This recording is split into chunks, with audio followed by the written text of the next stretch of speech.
Kami mengucapkan selamat sore, selamat pagi, dan senang sekali kita bertemu kembali dalam um, sore hari ini menjelang tutup Sabat di New Jersey. Kita sudah melewati lagi hari Sabat yang begitu indah dan akan memasuki lagi hari pekerjaan kita. Dan kita akan mulaikan acara bahasan sekolah Sabat kita dengan judul yang baru untuk minggu yang baru ini. Biarlah kita akan mendengarkan lagu spesial terlebih dahulu dan kita akan membuka di dalam doa. Kita akan mendengarkan sebuah lagu spesial.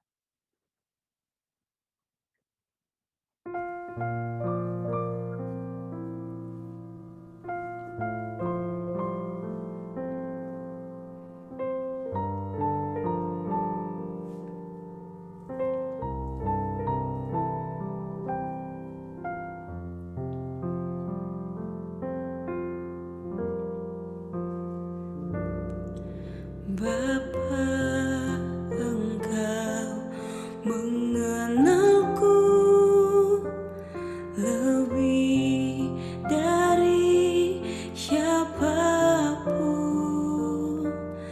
Engkau tahu ceritaku dan isi hatiku. Tak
Terima kasih Melinda Walanda untuk lagu yang begitu merdu, mengangkat iman percaya kita untuk lebih dekat lagi dengan Tuhan. Baiklah, kita akan segera mulaikan acara kita. Mari saya undang kita semua untuk berdoa. Kita satu di dalam doa. Tuhan Allah Bapa kami yang ada dalam kerajaan surga, yang kami sembah siang dan malam, kami mengucap syukur lagi kepadamu. Engkau telah memimpin kami sepanjang hari Sabat yang telah akan segera berlalu. Engkau telah memimpin kami menikmati hari Sabat yang begitu indah. Saat ini masih dalam hari Sabatmu, kami akan membuka lagi acara kami untuk mendengarkan firman Tuhan melalui pelajaran sekolah Sabat. Biarlah Tuhan Engkau bersama-sama dengan kami. Roh Suci menjadi bagian kami, agar Tuhan kami dapat mendengarkan dan mengikuti acara ini dengan baik, sehingga iman percaya kami lebih dekat kepadamu. Roh Suci menjadi bagian kami masing-masing, maupun pendeta muda Tulus Nenggolan yang akan membawakan acara ini. Biarlah Tuhan dalam acara ini namamu yang dipuji dan dibesarkan. Dimanapun kami berada Tuhan, kami dapat mendengarkan dan menguatkan kami untuk lebih hari lebih dekat kepadamu. Terima kasih Tuhan, dengar sempurnakan doa kami. Ini doa harapan kami dalam nama Yesus. Amin.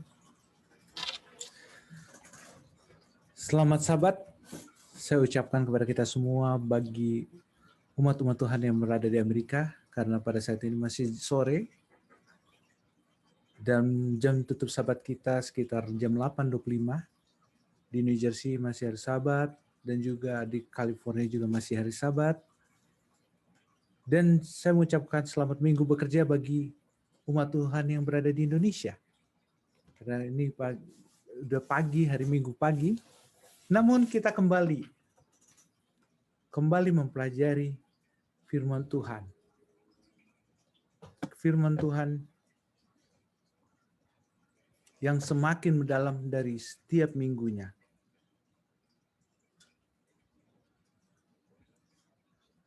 Namun sebelum masuk dalam pelajaran ini, saya mengucapkan terima kasih kepada adik kami, Melinda Walanda, yang telah membawakan sebuah lagu yang baik, yang mengingatkan kita semua bahwa Allah itu begitu dekat, sebagaimana dengan khotbah pendeta Stefan Rantung. Allah itu begitu, Allah itu, andaikan tadi seperti dikatakan oleh pendeta Rantung, Allah itu bisa saja pada saat Sadrak, Mesak dan Abednego ditaruh di api, dia bisa bilang, lepas. Itu bisa terjadi karena Allah itu luar biasa. Tapi Allah itu tidak hanya seperti itu, dia datang bersama-sama untuk melindungi apa? Melindungi Sadrak, Mesak dan Abednego. Allah yang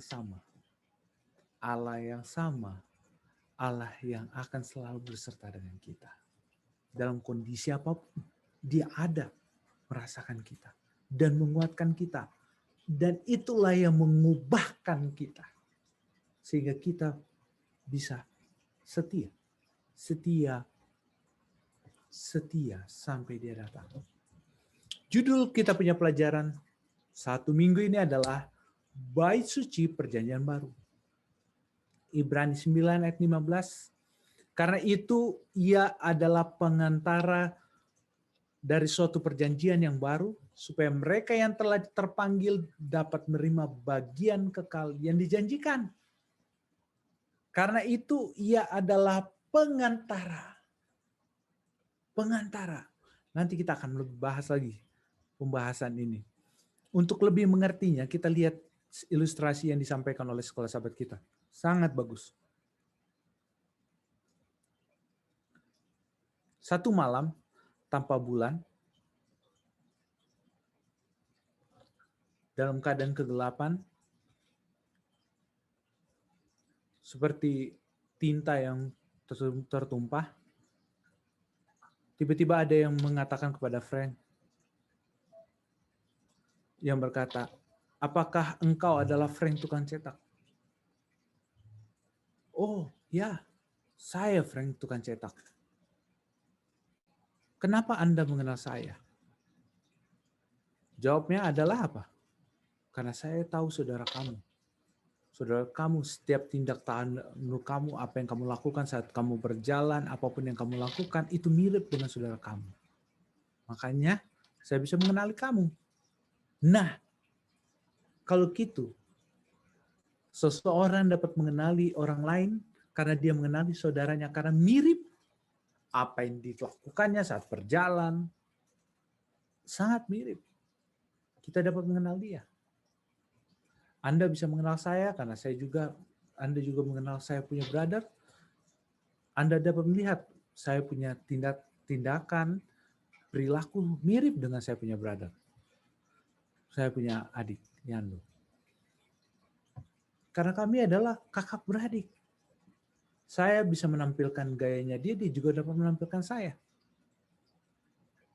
Hal yang sama. Kita bisa melihat apa yang kita bisa lihat dalam ilustrasi ini. Cerita ini menggambarkan tentang kebenaran yang kuat mengenai pelayanan bait suci bangsa Israel. Kalau kita lihat pelayanan bait suci bangsa Israel pada perjanjian lama, kita akan lihat apa yang Yesus lakukan untuk kita. Apa yang dilakukan oleh Yesus untuk kita. Kitab suci mengatakan itu adalah bayangan satu gambaran dari satu yang nyata. Apa yang nyata? Yang bait suci di perjanjian lama itu apa? Bayangan apa? Apa yang nyata dari lambang yang di bait suci di perjanjian lama itu? Apa yang dilakukan? Akan tetapi ada bayangan yang cukup dalam bayangan dan gambar untuk menyatakan kebenaran yang diwakilinya. Tentang apa? Kematian dan pelayanan keimatan Kristus di bait suci surga. Saya akan coba untuk membuka sedikit pola pikir kita untuk lebih mendalam mengenai tentang apa bayangan yang nyata dan apa yang bayangan dan apa yang nyata. Kita akan lihat korban pengganti.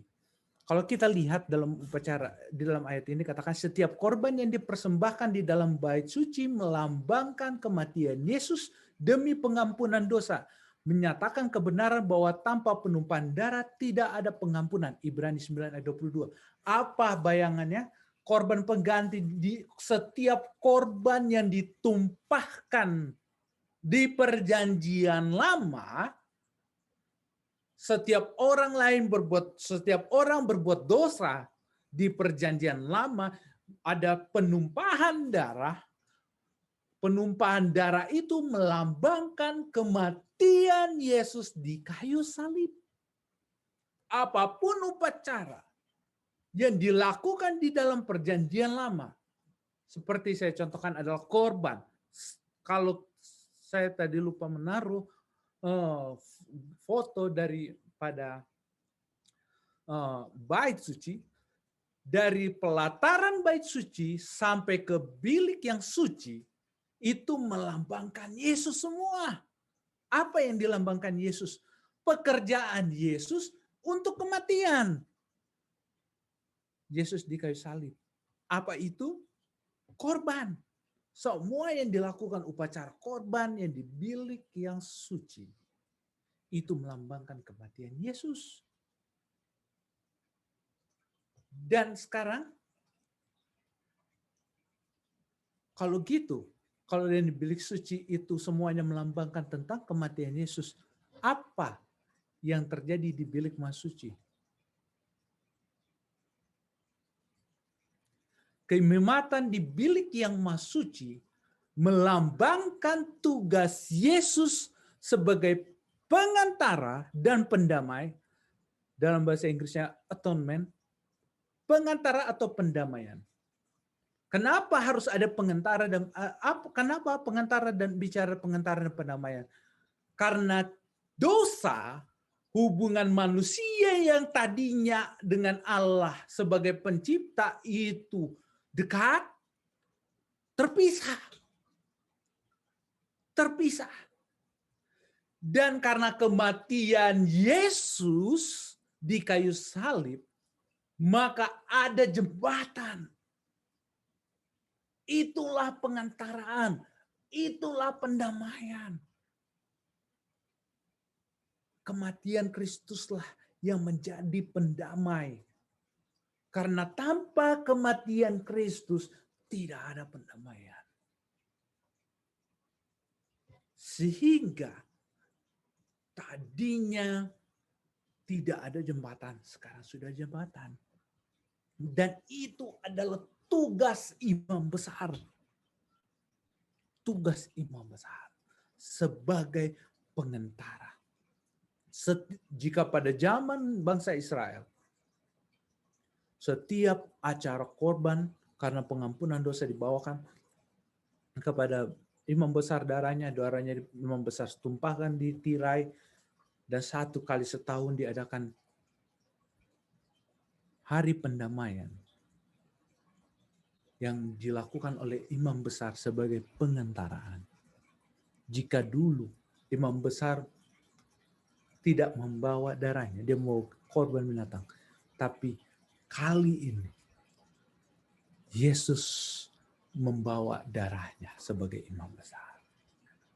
Dia sudah mengorbankan dirinya sebagai jembatan untuk kita dapat bertemu dengan Bapa Surgawi. Hanya Yesus yang dapat. Makanya Yesus katakan, akulah jalan dan hidup. Kenapa? Ya hanya dia. Dialah jembatan itu. Dialah pendamai kita dengan Allah. Selain tugasnya sebagai pendamai, imam besar itu memiliki tugas sebagai hakim. Dan saat ini dia bertugas sebagai hakim dan pendamai bagi kita. Dia sedang menghakimi. Penghakiman itu sedang berjalan. Bila tugas dia sebagai pendamai dan penghakiman sudah berakhir, maka dia akan kembali ke dunia ini. Makanya 2 tugas inilah yang dia lakukan. Dia kerja keras untuk keselamatan kita. Yohanes 17, dia bekerja keras, dia berdoa, Tuhan Bapa, jagai mereka. Karena mereka ini adalah milikku. Mereka ini milikku dan milikmu. Tugas Kristus sebagai pendamai dan juga pengantara untuk kita saat ini. Yang sedang dia jalankan.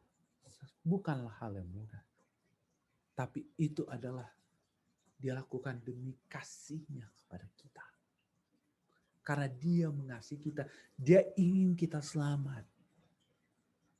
Dia berkorban untuk kita sebagai korban. Dan dia juga sebagai apa? Juru damai. Jembatan untuk kita sampai kepada Bapa. Pertanyaan seperti yang saya katakan kemarin. Kita tahu apa yang Yesus sudah lakukan. Yesus begitu mengasihi kita. Dia sudah berkorban. Dia sekarang jadi juru damai bagi kita. Jadi hakim untuk kita. Untuk apa? Supaya kita tidak takut. Tidak takut. Kenapa kita tidak takut?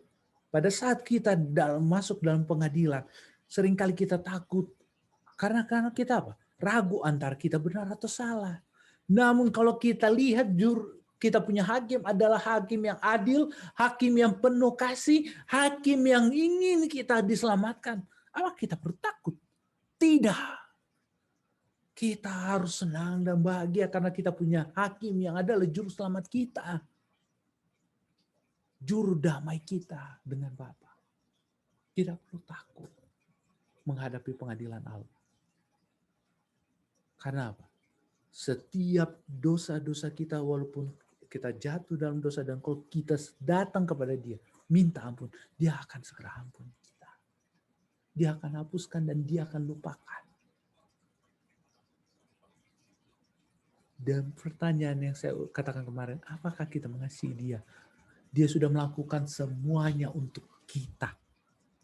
Apakah kita benar-benar mengasihi dia? Yang sudah berkorban begitu luar biasa karena kasihnya kepada kita. Apa yang kita telah perbuat untuk dia? Biarlah pertanyaan ini harus kita ingat setiap saat. Yesus yang telah mati, Yesus yang telah menjadi juru damai, Yesus yang saat ini menjadi hakim bagi kita, yang adalah juru selamat kita. Apakah yang harus kita perbuat untuk dia? Yang begitu luar biasanya untuk kita. Amin. Mungkin ada pertanyaan atau tambahan?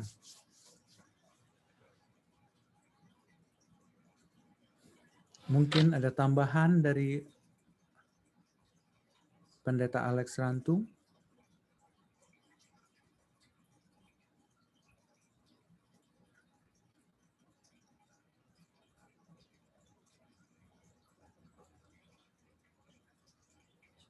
Bila tidak ada, mungkin Om Didi.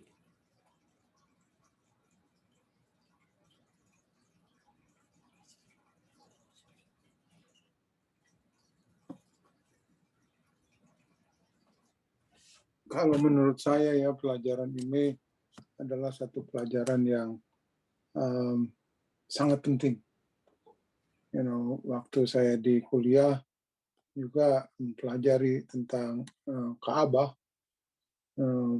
It's quite honestly, pelajaran ini kalau kita tidak belajar benar-benar, tidak mengikut tidak berdoa sebelum kita belajar akan pelajaran Ka'bah, suka rumit juga. Jadi, I like when you said it, it's simplified. Jadi supaya kita bisa mengerti bahwa Yesus itu punya tugas sebagai pengantara dan yang tadi dibilang atonement.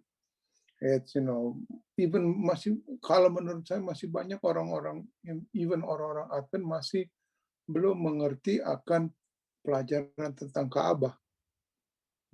Karena pelajaran ini seperti yang saya katakan, sukar-sukar sulit. Kalau kita mau berusaha untuk memberikan pelajaran ini dengan kita punya kemampuan, dengan kita punya pengetahuan sendiri, inilah yang membuat kita akan menginterpretasi yang kurang benar, kurang tepat. Jadi mudah-mudahan pada waktu kita belajar akan tentang peran Yesus Kristus di dalam keselamatan, di dalam pelajaran Ka'bah ini, kita meminta supaya Roh Kudus saja yang memberikan kepada kita pengarahan. Terima kasih. Terima kasih Om Didi. Ini bukan hanya pelajaran sulit, tapi ini sebenarnya adalah doktrin utama kita. Gereja Masih Advent hari ke-7 berdiri karena doktrin Ka'bah. Karena doktrin Ka'bah, maka Gereja Masih Advent hari ke-7 ada. Dan ini adalah doktrin utama kita. Di semua doktrin dicakup di dalam apa? Doktrin Bait Suci. Karena itu, ini adalah pelajaran yang sangat-sangat penting untuk kita mengerti. Kenapa? Disinilah Allah menyatakan kepada kita, Allah itu benar-benar mengasihi kita. Apa yang Yesus lakukan itu luar biasa. Bayangkan, dari pelataran sampai ke bilik yang maha suci itu semua adalah yang Yesus lakukan untuk keselamatan kita. Bukan apa? Bukan demi dirinya, tapi untuk kita. Baik dari korban, baik itu jadi imam besar, apa yang dia lakukannya itu semua untuk keselamatan kita. Semua yang ada di Bait Suci itu semua melambangkan Yesus untuk keselamatan kita. Dan inilah yang harus kita mengerti. Dengan semakin kita mendalami tentang Bait Suci, kita akan melihat luar biasa Yesus begitu mengasihi kita. Tindakan-tindakan yang Yesus lakukan demi keselamatan kita itu tidak bisa dibandingkan dengan apapun. Tidak bisa dinilai dengan apapun. Tindakan-tindakan yang tidak ada bandingnya. Begitu besar kasih Bapa, kasih Yesus, kasih Roh Kudus disampaikan dalam doktrin Bait Suci. Inilah yang Allah lakukan untuk kita. Kalau kita sia-siakan kasih Allah itu, karena apa? Karena kita tak mengerti Allah itu mengasihi kita. Dalam Bait Suci ini akan dijelaskan begitu dalam. Sebagai korban, sebagai imam besar. Dan dalam minggu ini, kita akan lihat lebih dalam apa yang Yesus lakukan di bilik yang Maha Suci. Karena lebih dalam lagi akan pendeta Rantung jelaskan. Satu persatu. Bilik yang Maha Suci. Sebagai imam besar, sebagai hakim, sebagai pendamai. Terima kasih. Terima kasih Om Didi. Dek, ada tambahan lagi Dek atau pertanyaan Dek?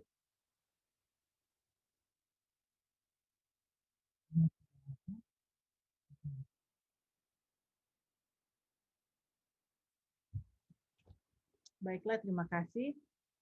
Baiklah, kalau sudah tidak ada lagi tambahan atau pertanyaan, kita akan masuk dalam doa dan kesaksian. Jika ada hal-hal yang akan kita saksikan untuk didoakan, kami persilahkan. Yang dari Zoom bisa mengangkat tangan untuk mengutarakan kesaksian yang akan kita doakan bersama-sama.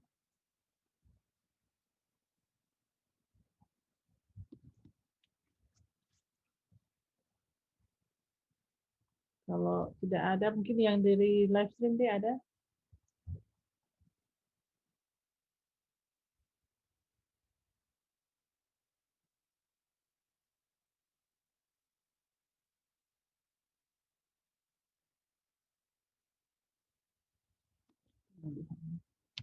Oke. Baiklah, kalau sudah tidak ada, kita akan tetap doakan saudara-saudara kita yang silent request, yang masih sakit, ada pergumulan, dan semua kita yang berada di Zoom ataupun live stream, biarlah kita tetap kuat di dalam iman untuk menanti kedatangan Tuhan yang kedua kali. Baiklah, kita akan berdoa bersama-sama dan doa akan dipimpin oleh Pendeta Muda Tulus Nainggolan. Mari kita sama-sama berdoa. Bapa Surgawi, Bapa yang mengasihi kami. Terima kasih Tuhan. Terima kasih atas kasih-Mu. Hanya kasih-Mu saja yang dapat mempersatukan kami, mempertemukan kami pada sore hari ini di New Jersey dan pagi hari di Indonesia. Ini semua hanyalah karena perlindungan dan penjagaan. Sehingga kami dapat menikmati sahabat yang indah. Menikmati kasih Tuhan kepada kami. Melalui sekolah sahabat tadi pagi. Melalui khotbah dibawakan oleh Pendeta Sugeng Rantung. Dan pelajaran sekolah sahabat yang baru kami dengarkan. Yang mengingatkan kepada kami semua bagaimana Engkau begitu mengasihi kami. Yang mengingatkan apa yang Engkau perbuat kepada kami. Sehingga kami pun menyadari Engkau benar-benar mencintai kami. Dengan demikian ya Tuhan, biarlah apa yang kami dengarkan, kami telah pelajari, dapat menjadi kekuatan bagi kami untuk terus berjalan bersama dengan Tuhan. Bapa Sorgawi, pada saat ini, sebelum hamba-Mu menyampaikan segala permohonan kami, terlebih dahulu ya Tuhan, Engkau mengampuni segala dosa kami, sehingga berkat-berkat Tuhan tidak terhalang kami. Pada saat ini ya Tuhan, hamba-Mu berdoa untuk silent request yang disampaikan oleh Kak Evi, keluarga lelaki Gerungan, dan Lana Nicole itu. Tuhan, pada saat hamba mau berdoa, pada saat ini mereka juga berdoa. Dengarkan seruan hati mereka itu. Dengarkan kata hati mereka. Jeritan hati mereka. Masalah yang mereka hadapi. Tantangan yang mereka hadapi itu. Biarlah Engkau jawab semuanya. Berdasarkan kasih-Mu saja kepada mereka itu. Pada saat ini juga ya Tuhan, hamba-Mu berdoa untuk suami dari Tante Elizabeth di New Hampshire. Dan Ibu Pendeta Paruntu, Ronald Walean, dan Tante Verni Ratu Rumandi, Tante Mika Risakota itu. Mereka pada saat ini dalam keadaan kurang sehat ya Tuhan. Biarlah tangan-Mu yang ajaib menyentuh mereka, memberikan pemulihan dan kesembuhan, sehingga nama Tuhanlah yang dipermuliakan. Hamba-Mu juga berdoa ya Tuhan, untuk Ibu Lily Price dan juga Bapak Price, Om Joni Kawan, Tante Peggy Lego, Alden Sihotang, dan Ibu Laura Woy, dan Om John Worang ya Tuhan.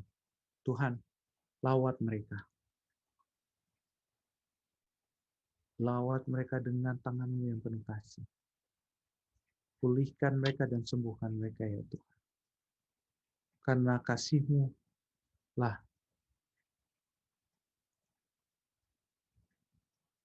kesembuhan yang ajaib dapat terjadi.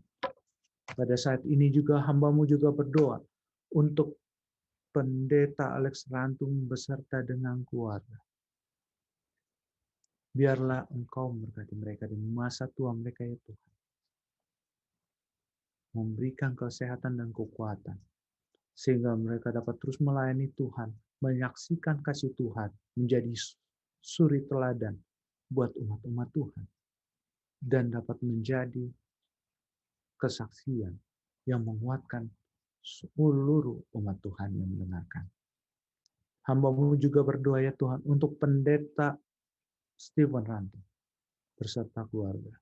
Engkau berkati pendeta kami ini ya Tuhan dengan hikmat kebijaksanaan dari sorga. Sehingga dia dapat terus mendorong kami untuk menyaksikan kasih Tuhan, apa yang Tuhan telah perbuat terhadap kami. Dan juga Engkau diberikan juga kepadanya ya Tuhan berkat-berkat yang berlimpah, kesehatan dan kekuatan di sorga. Sehingga terus dapat memimpin kami untuk berjalan menuju gembala yang ajaib. Hamba juga berdoa untuk Tante Felsi Rongga yang mendoakan saudara-saudarinya yang baru dibaptis di desa Nanas ya Tuhan. Biarlah Tuhan Engkau berikan mereka kekuatan pada saat mereka telah menerima Yesus sebagai juru selamat.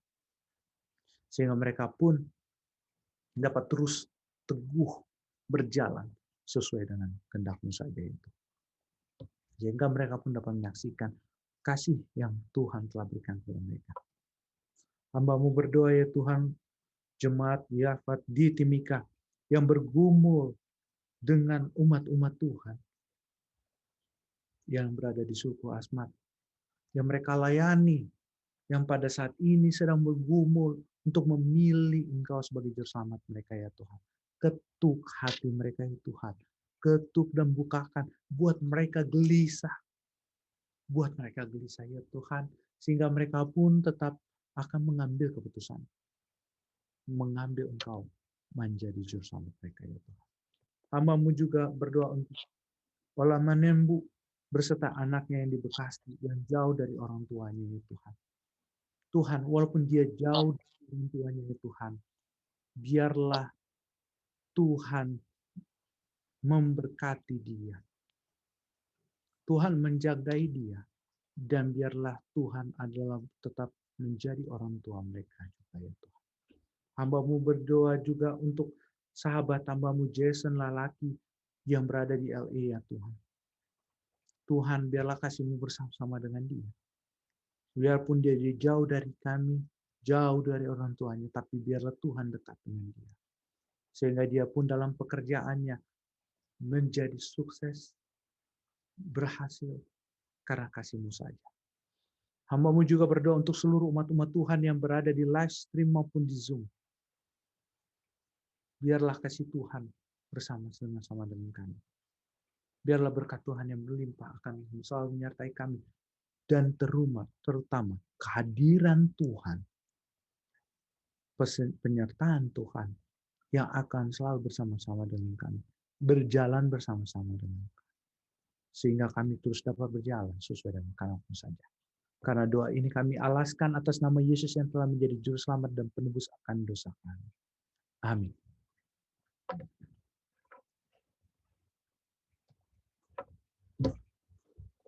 Amin.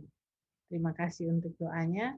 Baiklah, acara kita pada sore menjelang malam ini sudah selesai dalam pembahasan sekolah Sabat. Hari yang pertama dalam minggu ini. Dan kita akan lanjutkan besok malam dengan pembahasan yang lebih menarik yang akan dipimpin oleh Pendeta Rantung Biarlah kita bersama-sama dapat datang atau mengikuti acara ini untuk menguatkan iman kita lebih lagi dekat kepada Tuhan.